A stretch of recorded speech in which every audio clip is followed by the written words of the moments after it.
All right, welcome everybody to another episode of the Inside In Tennis Podcast. I'm your host, Mitch Michals, here on the Believe Network. Tons of great content as we continue on in this U.S. Open.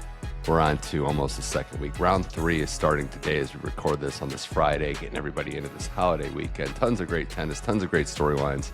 And joining me on the show, it's been a while, second time on the podcast. He's a live reporter at The Athletic. By way of Canada, tennis expert and journalist Lukas Weese is on the show. Lukas, thanks for coming back to the podcast. Excited to catch up with you. Mitch, it's such a pleasure to be here. Thanks so much for having me. So Lukas, I know it's been a minute since we chatted. How's everything been going? I know you switched up. You're with the Athletic now, and we're coming off the heels of your native tournament, the Canadian Open, which was thrilling as well. So how have the last couple months been for you? Well, it's been busy, but this is the best part of the tennis calendar, in my opinion. The North American swing. It's always great to be back at my home tournament. Technically, Toronto is maybe 20 minutes from the site there. So that was a lot of fun. It was the first 12-day event of the National Bank Open, so that was very interesting just to see how a tournament like that has just expanded, and it was having some great storylines as well. But then to be here at the U.S. Open in Flushing Meadows, there's nothing better. There's so much energy and excitement amongst the fans, and so many storylines already in week 1. So definitely just blessed to be here and looking forward to an amazing rest of the tournament.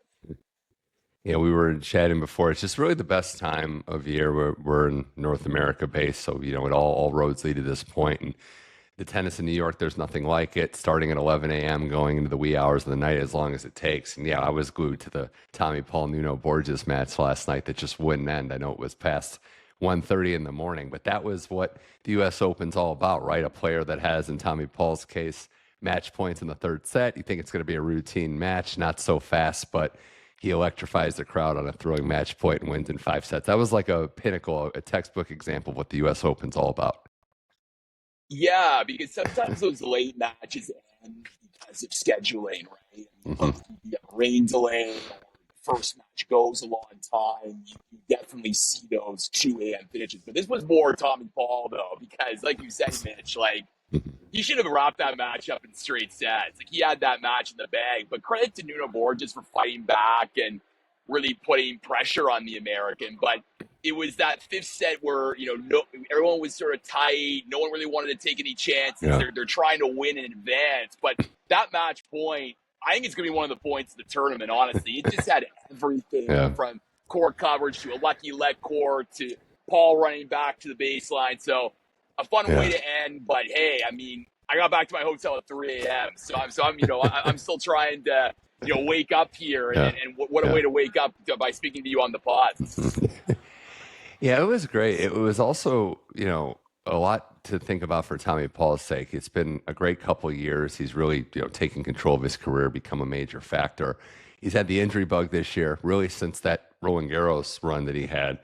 And there's pressure coming back. He had the run last year. He ran into Jannik Sinner, and there's pressure coming off the injury, home slam, a lot going on. I thought how he handled it was very well. And really, Lukas, it shows off a couple of things. He's a wizard with his racket, but his cardio and conditioning is second to none. There's questions with a lot of these players' games in terms of cardio, but that's never been one for Tommy Paul. He's really built to go deep. No, his fitness is at a tip-top level, and it was really interesting because his coach during the broadcast, the mic caught him basically saying that you were acting like a baby out there on the court. So and what a way to tell a player. If I heard that at 1 a.m., I don't know how I would react. I'd be kind of upset. But Paul really channeled it. They obviously have a really good rapport, and he found a way to win. So credit to Paul, because I think the tournament and American tennis is a lot more exciting when he's a factor. Totally agree. Brad Stein is a no-nonsense guy. We love him. Had the chance to speak with him a few times, and they have a pretty tight bond, and they're able to speak freely, let's say. The other side of things, too, last night was the upset. Stefanos Tsitsipas loses to Daniel Altmaier in a long 5-set match on grandstand that on the broadcast when it was Jason Goodall and John Isner said that crowd is just the sickos, the people that stay late and just up into the night in grandstand. And really, it was a tough defeat. It was great by Altmaier, but for Tsitsipas, it's another year, Lukas, where he doesn't get even to the third round. That's the farthest he's gone. He hasn't gotten to a third round since 2021. his game's not in a good place right now, and another tough defeat to add to that laundry list.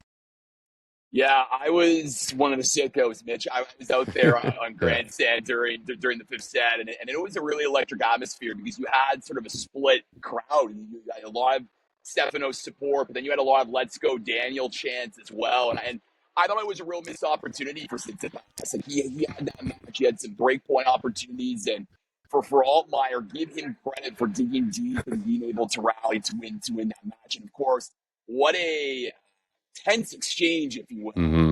at the net between Altmaier and Tsitsipas. Of course, Tsitsipas unhappy about Altmaier underarm serving, and look, these conversations at the net have been a lot more prevalent. I think, Yeah. it feels like players are trying to air their grievances at the net when really I think they should just be shaking hands and moving on. But hey, Yeah. it certainly adds to the intrigue and the entertainment of these matches in this tournament when players Uh-huh. tense exchanges at the net. Yeah, and I looked back and tried to get the full context of what was happening, because I do think it's a little ridiculous in a way that he's upset about an underarm serve, which is a tactic and it's a legal one. It sounded like Tsitsipas said when I rewatched it, like, "Don't be surprised that I hit you." And I didn't see a moment in the match where he kind of went at him with the shot, but he said it was in response to an underarm serve. And while I don't agree with it, and we'll get into another one in a little bit here about the exchanges, I also understand too, Lucas, that this is intense competition. I think my critique from the outside would be probably better to just take a beat. When we saw that with Sabalenka, she admitted as much at Roland Garros. Like, you're probably not thinking as clearly when you have a tough loss right in the moment, and we can't even really relate on the outside to what that feels like. So my advice would just be maybe take a minute to collect your thoughts before the reactions. Yeah, look, this is intense, right? Like, as Francis Tiafoe said in a press conference, players are competing for their livelihoods, right? Like, they're trying to advance, they're trying to make more money. These matches matter. It's the final slam of the year. So when a match is that close, the tension is going to build. But Mm-hmm. I think just taking a moment to collect your thoughts and don't be in that situation, because it just leads to more harm than good. But Yeah. this is professional sports, and I'm sure we're going to get into the Townsend and Ostapenko Yeah. situation. But as Taylor Townsend said, trash talk happens, right? Players. I mean, in other sports, that is Right. very commonplace, like in basketball and football. But I think in tennis, when it happens, because it's so often described as very classy, and people are very gracious towards each other, it definitely warrants a lot of reaction. So it's very interesting to see the contrast between the sports. Yeah, certainly is. Did want to give a shout out to Daniel Altmaier, a big win. He's got a little reputation this year. Beat Fritz at RG. He's been racking up some big wins. So props to him. Player. Yeah, frisky player. Very frisky. Yeah. The one-handed backhand was firing last night too. I do think, and we'll get into Townsend and Ostapenko now, but even before that, Lucas, it would be a little hypocritical for me and other sports fans who love tennis and think players should behave better. We also love this drama. So we have to admit that when these things happen, it is something we like to see. Yeah, Taylor Townsend, when she walked into her post-match press conference, right after beating Ostapenko, Yeah. she was telling reporters, this is one of your favorite days, and it kind of is true. Look, I personally, I would love a classic match to be able to cover. That to me is a lot more compelling. But hey, when drama like this happens, it draws a lot of eyeballs to tennis, rightfully or wrongly. Yeah. So, definitely very exciting. I'll give you another example too, as a Canadian, right? I'm sure you were tuned into the Olympics last year when it was pretty good. Because it was the Canadian volleyball team when they played Brazil, and that match got heated in the middle of it, and I was just watching as a casual outsider. That's the stuff that tunes people in when they're like, "I gotta see what's going on here." When it gets heated, I mean, you get to a point where, and that's the tennis disconnect with other sports that you highlighted excellently, Lucas, is that it has, I guess, let's say, classier roots, like a different type of origin, to where there's trends that we could say maybe are a little different, sometimes even border on ridiculous, that other sports fans don't understand, like warm-up etiquette in Townsend and Ostapenko's case, or apologizing for a let court. It's something that I think is hard for even tennis purists to understand sometimes, let alone outsiders who are not tuned in all the time. Well, my colleague and tennis writer at The Athletic, Matt Futterman, wrote a great piece just about the net etiquette the let cord, apologizing after a let cord. I agree with him. I mean, for me, to me, it's one of the weirder, obscure etiquette rules. Like at the end of the day, it is part of tennis. Like there's Hmm. nothing illegal about a ball racing over the tape and bouncing. Like both players are going to get some luck in a match, right? So Yeah. it's likely going to even out. So the fact that you apologize for it, like I get it's just so in tennis tradition, but Hmm. like if you don't do it, like I mean, as Taylor Fritz said, like he kind of uses that as motivation a bit. Like he gets fired up. So it's just interesting how different players approach it. But I think it's like one of the more blown out of proportion, if you will, Hmm. etiquette rules of the sport.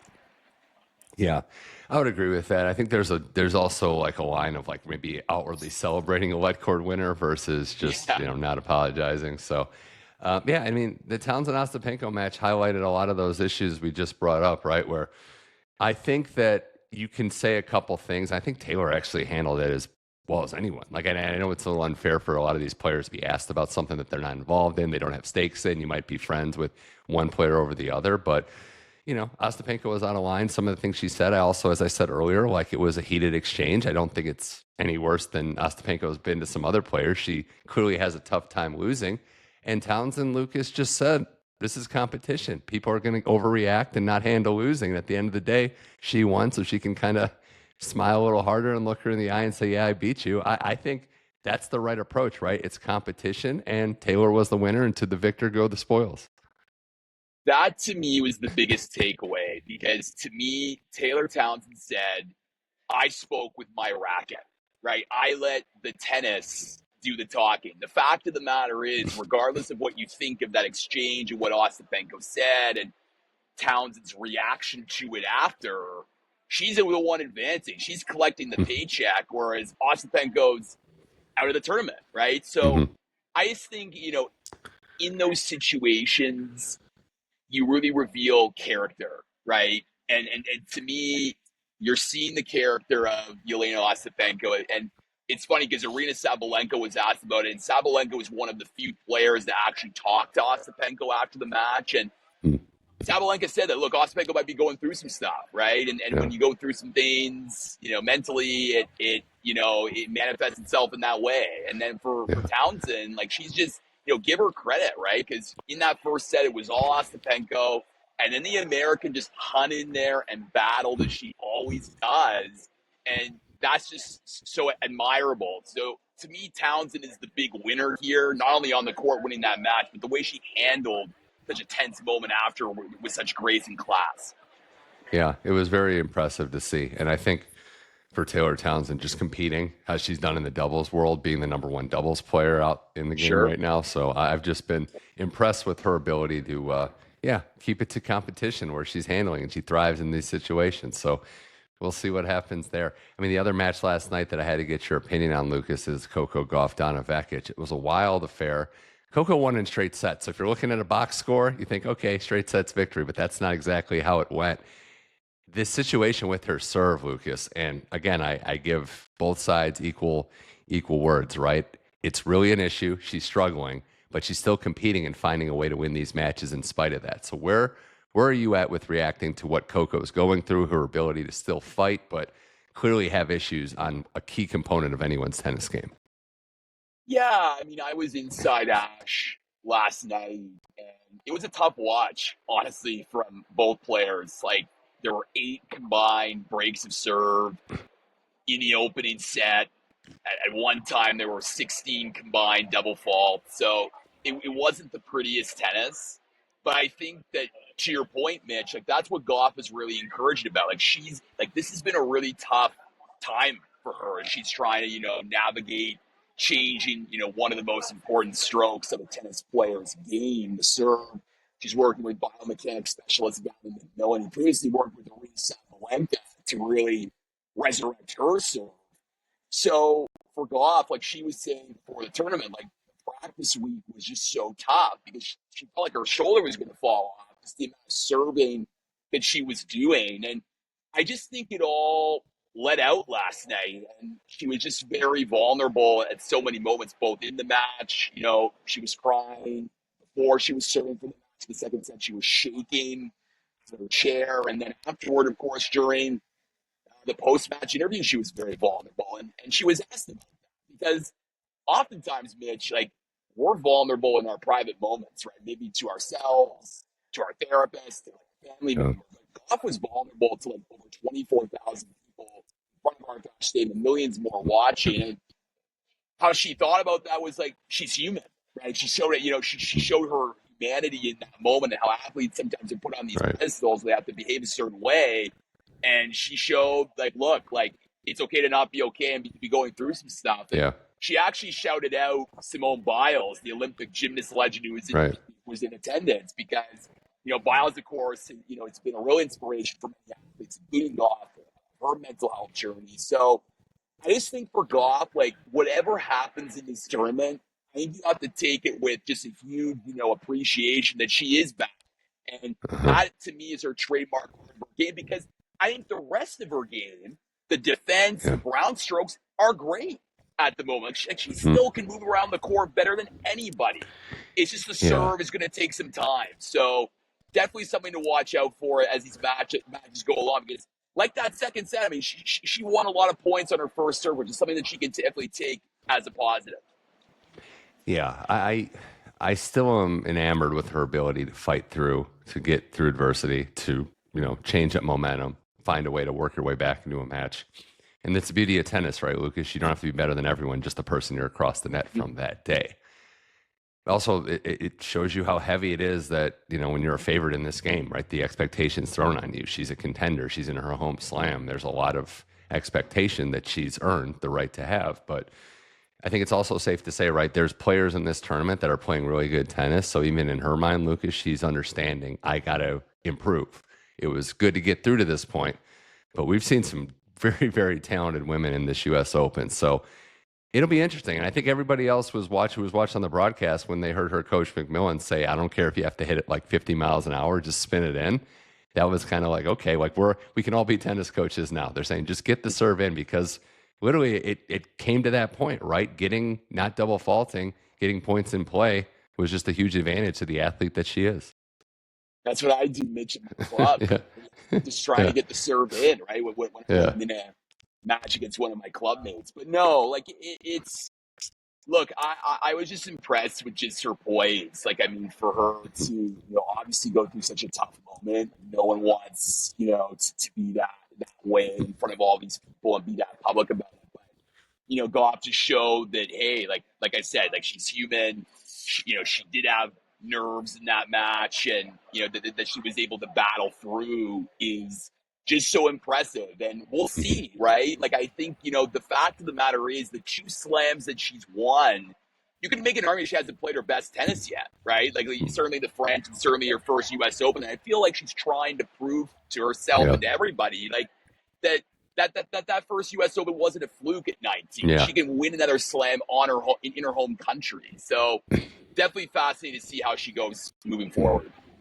We got more with Lukas Weese here on the Inside in Tennis podcast, talking to the Athletic Live reporter about the U.S. Open as we gear up for round 3, currently underway on this Friday morning.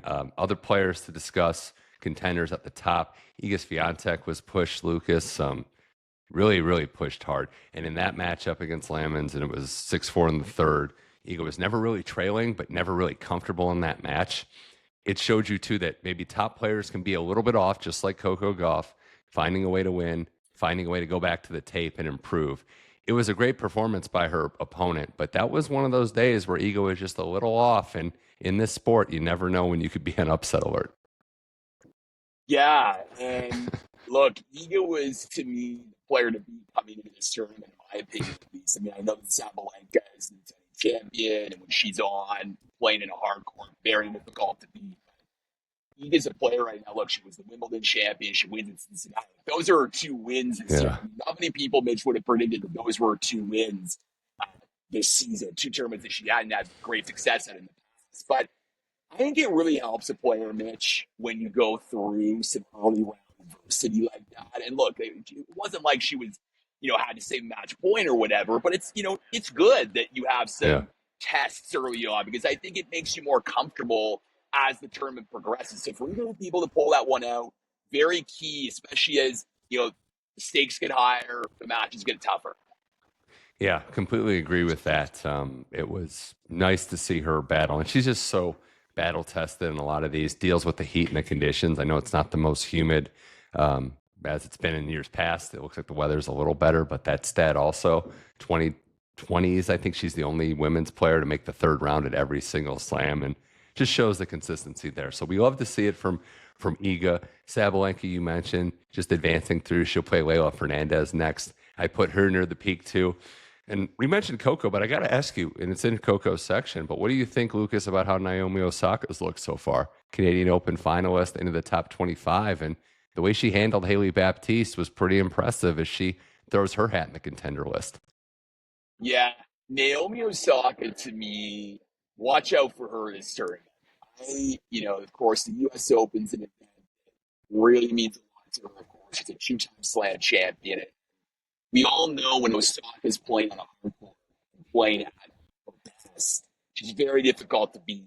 Being at Louis Armstrong yesterday, watching her, she's just having such pop with her ground strokes, like that sound that she makes.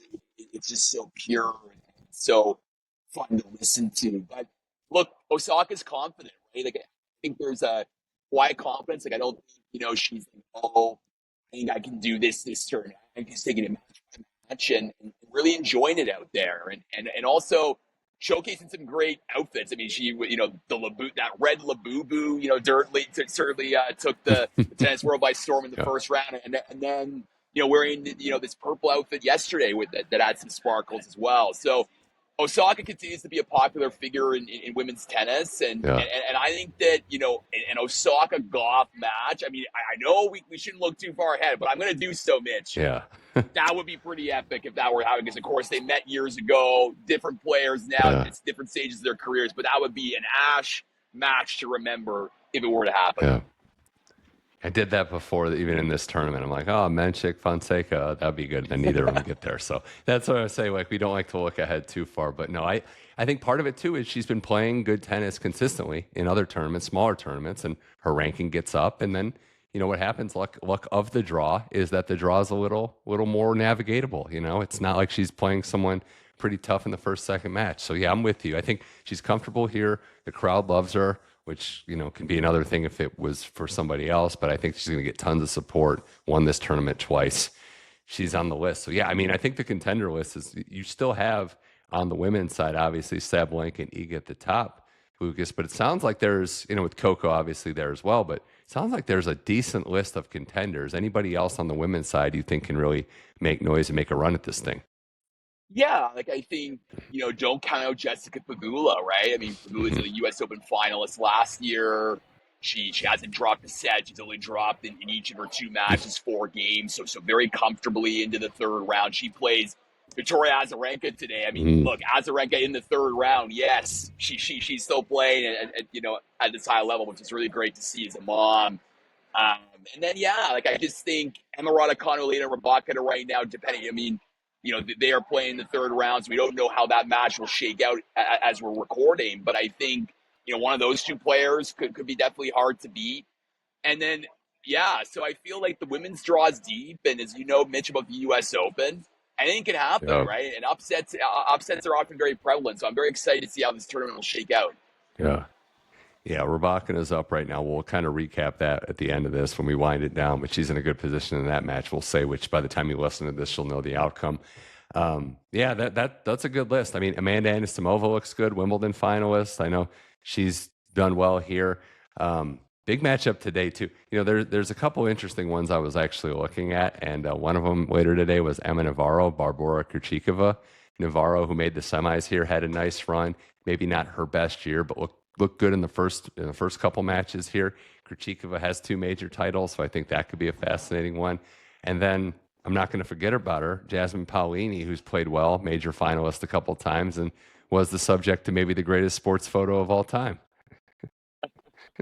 Yeah, that photo was wild. Like, I mean, I have so much admiration for photographers, but man, like, I'm sure when that photographer saw that photo, it's like, I have maybe one of the photos of the year in not just tennis, but all of sports. So, but Paolini, she's playing confident. She made the Cincinnati Open final, and she's a fighter too, Mitch. Like, when she's down, she's never out of this. So that's really fun to watch. Yeah, the other two players I don't want to forget before we move on. It's been a good showing for Maria Sakkari into the third round. She plays Beatrice Head Maya, who's playing much better than she has recently, but Sakkari's in a solid position to make a run, former semifinalist here. And then I'm just a huge fan of her game. Good to see her back, also a semifinalist, but Karolina Muchova. Because Lucas, she's like the hot shot queen. It's incredible. Every match, there's one of the best shots that you'll see all day. She is a tennis player's tennis player. Like when you watch her play, it's just so technically sound. And Mhm. look, I mean, it may not have the power of a Sabalenka or the defense like a Coco Gauff, but just all around solid game. And when she's healthy, I mean, that's what we really want to see from her. Can she go a whole year being healthy? Because I think like she could crack the top 10 easily given her talent and ability level. So Muhova was always fun to see. Back-to-back U.S. Open semifinalists. Definitely a player that could make some noise here come the second week if she makes it there. And now looking at the men's side, Lucas, we know there's the Sinner Alcaraz component. They're just efficient on court, barely even losing games and having won the last seven slams for a reason. You start to look at the contender list of who can challenge them. And unfortunately, we lost one player before he even took the court for round two, and that was Jack Draper, withdrawing with his arm injury, unable to go. Unfortunate because of all the potential he has that he was not able to get healthy. And then you always wonder, right, with tennis players and arm injuries and how many cracks that they're ultimately going to get in their career. So a tough one to see Jack Draper, a real contender, semifinalist last year, unable to play.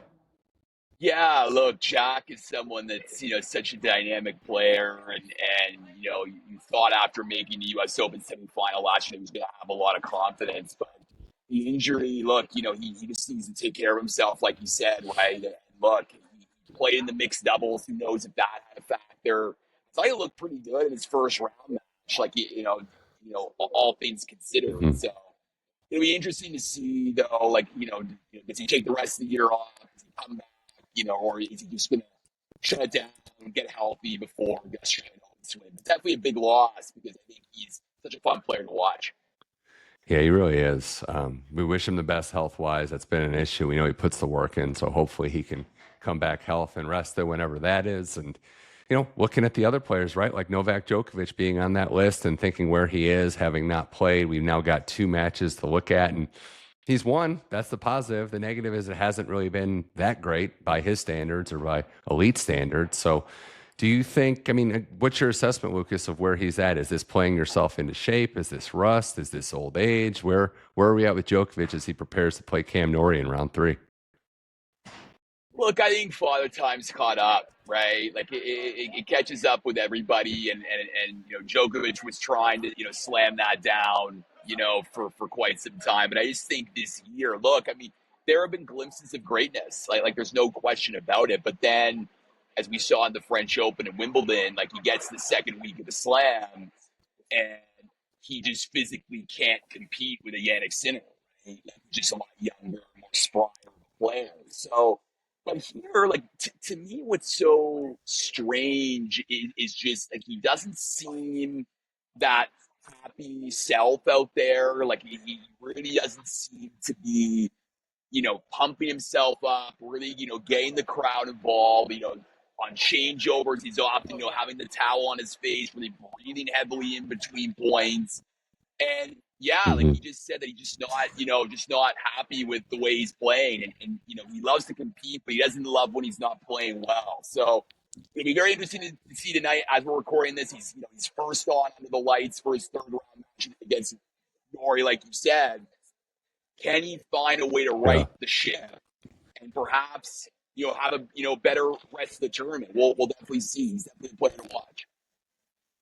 Yeah, Novak versus the Sun, one of the all-time battles in tennis history. But I do think though that what you said is true, right? Like he doesn't seem like he's outwardly enjoying it. It does seem a little more like business versus tennis, and I think both things can be true, right? He's been known to play himself into form. He doesn't have the reps. You can't expect anyone, even the elite players, to just walk back onto the tennis court without being match tough. But you wonder at his age what's going to be left in the tank when and if he does get to the second week, the quarters, the semis, and run into the big guns. But speaking of those big guns, Lucas, like, do you see a reasonable path at this U.S. Open for anyone to challenge Sinner and Alcaraz? And if so, who can, who would it be?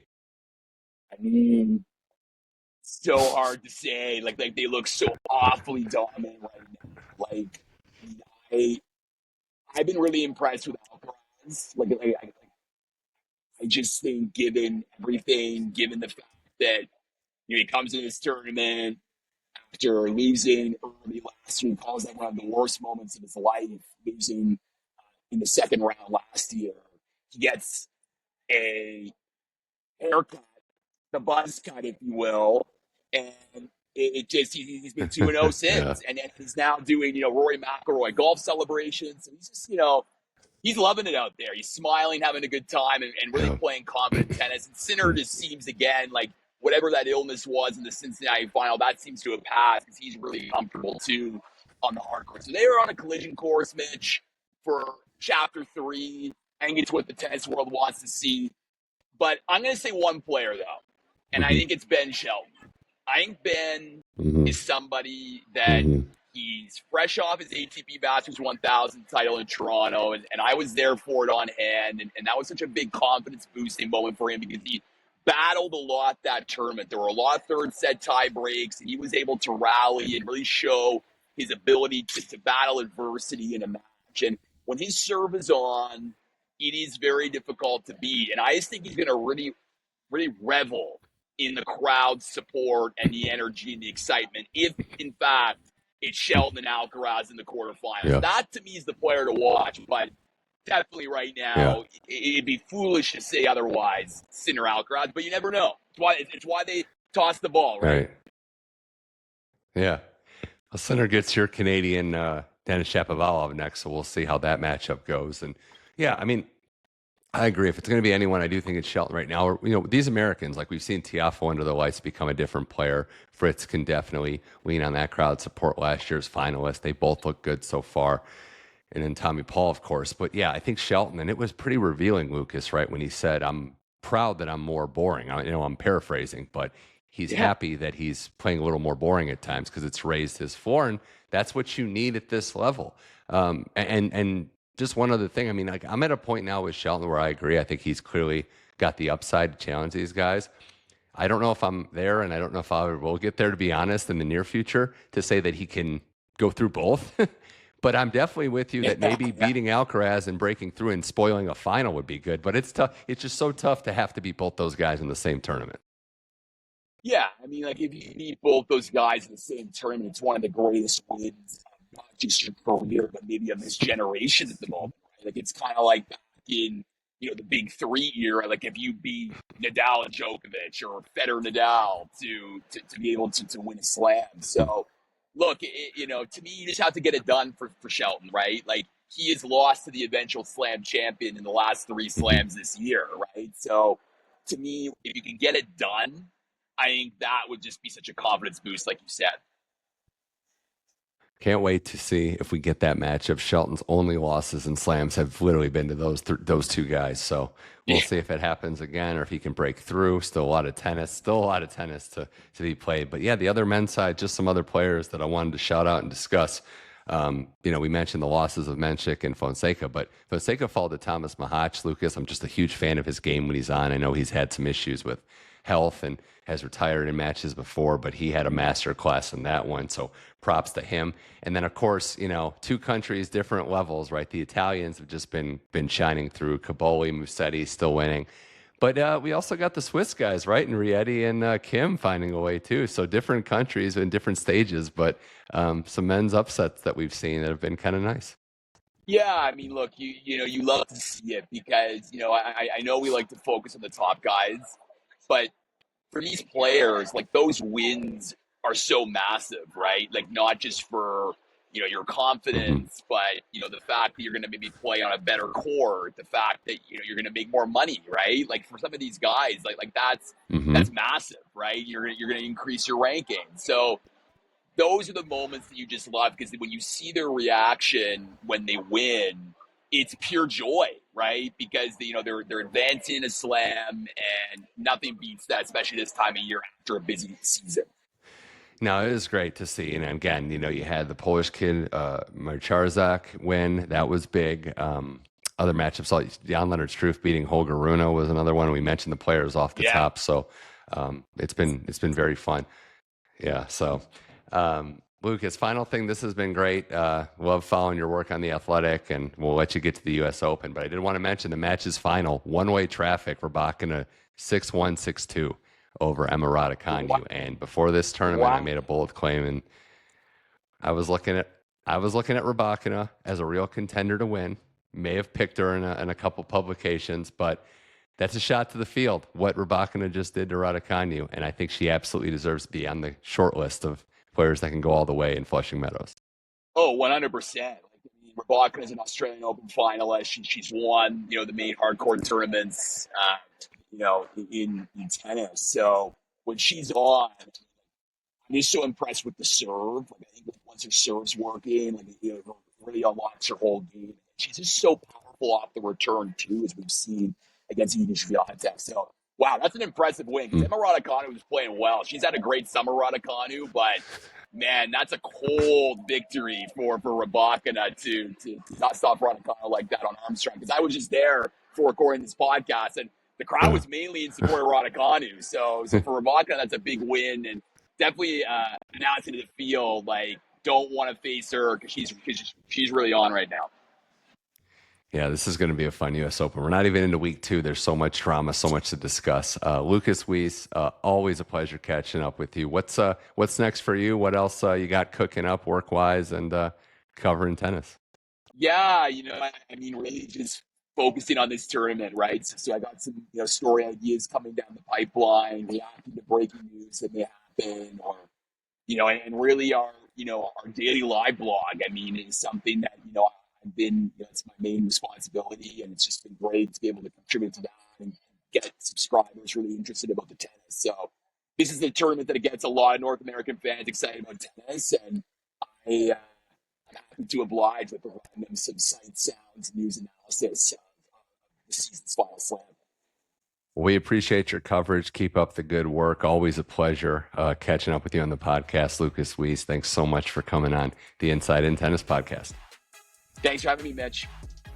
That was Lukas Weese. That was a great one. The Inside In Tennis podcast is available on all your podcast platforms. Just search Inside In Tennis podcast on Apple, Spotify, Amazon Music, iHeart, wherever you get your podcasts. Subscribe so you can get every episode automatically downloaded. You can leave a 5-star rating and a nice review if you so choose. And subscribe to the YouTube channel at Mitch Michals for the full video episodes, as well as some YouTube shorts. So we'll be back in a couple of days. More U.S. Open talk all the way to the end of the tournament. Can't wait to see all part of the Believe Network. For Lukas Weese, I'm Mitch Michals. This was the Inside In Tennis podcast. Thank you so much for listening. I'll talk to you soon. Enjoy the tennis. Have a great holiday weekend.